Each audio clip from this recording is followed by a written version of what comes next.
A ver, pensemos en el siglo XIX.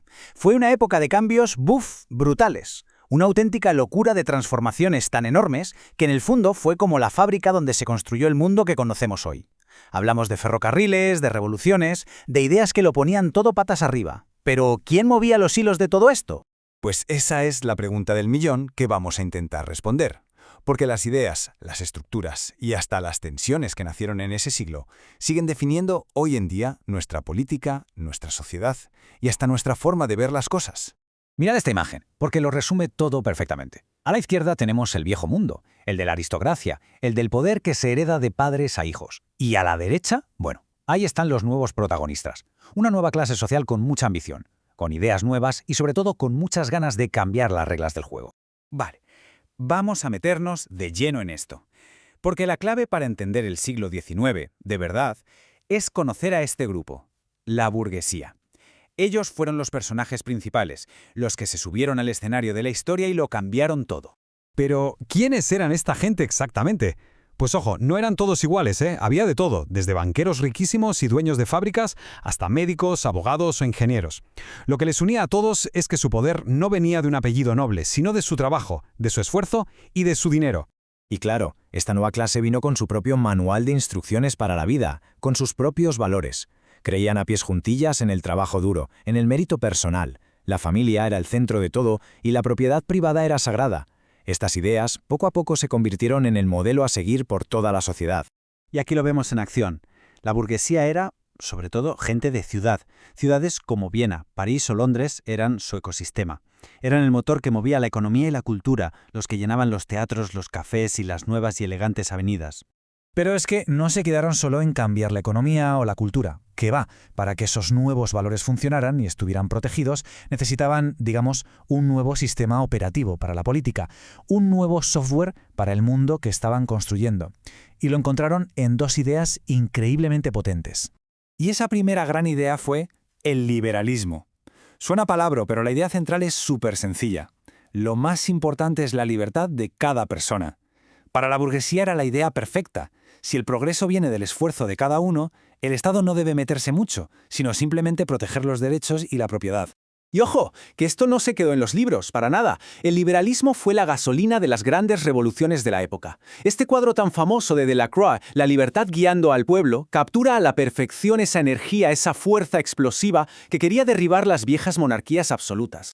Vale, y ahora vamos con la segunda idea potentísima, la de nación. Un historiador, Benedict Anderson, la llamó una comunidad imaginada. ¿Qué quiere decir esto? Pues que, aunque nunca vamos a conocer a todos nuestros compatriotas, sentimos que formamos parte de algo más grande, algo que nos une a través de una historia, una cultura o unos valores comunes. Fijaos en esta imagen. Es el ejemplo perfecto. Gente reunida alrededor de símbolos que son de todos, sintiendo que pertenecen a un mismo colectivo. Esta idea, el nacionalismo, fue la que empezó a dibujar las fronteras de los países que hoy vemos en los mapas. Muy bien, hemos visto las grandes ideas en Europa, pero ¿cómo aterrizó todo esto al otro lado del charco? Vamos a verlo con un caso muy concreto, el de Chile, que se enfrentó al reto brutal de construir un país prácticamente desde cero. Y la cosa no era nada fácil, ¿eh? Los problemas eran gigantescos. La gente que mandaba, la élite, pues no tenía ni idea de gobernar. El país estaba divididísimo sobre qué hacer y, para colmo, la forma de resolver los problemas políticos solía ser a tortas.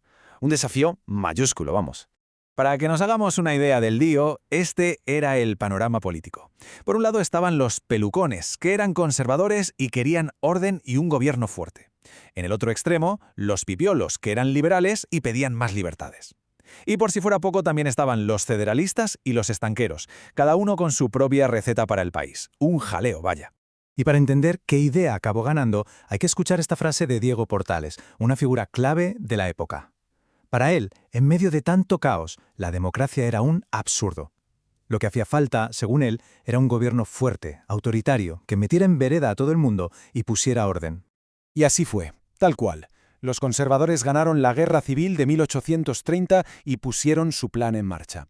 Crearon una nueva constitución que le daba un poder casi absoluto al presidente, recortaron libertades para imponer el orden y una vez que tuvieron el control, empezaron a construir el país a su manera. Y el resultado fue curioso. Un país que, sí, era muy autoritario, pero que empezó a funcionar y a progresar económicamente. El puerto de Valparaíso, por ejemplo, se convirtió en un centro comercial súper importante en el Pacífico y conectó a Chile con el resto del mundo. Y ese progreso no fue solo económico, también fue tecnológico. El ferrocarril, que vemos aquí con la locomotora La Maipo, no era solo un tren, era una herramienta poderosísima para unir un país con una geografía tan complicada. Y quizá lo más importante de todo, se empezó a fabricar una identidad nacional. La creación de la Universidad de Chile fue un paso de gigante. La idea era educar a una élite que compartiera una misma visión de lo que significaba ser chileno. Bueno, y con esto llegamos ya al final. Después de todo este viaje, ¿qué nos queda? O sea, ¿por qué es tan importante entender todo este lío del siglo XIX? Pues porque la clave de todo es esta. Las ideas y las estructuras que nacieron entonces son los cimientos del mundo en que vivimos hoy. La idea de vivir en un Estado-nación, de tener un gobierno republicano, de defender la libertad individual, todo eso es la herencia directa de esa época de transformaciones. Es, por así decirlo, nuestro ADN político. Y claro, todo esto nos deja con una pregunta flotando en el aire.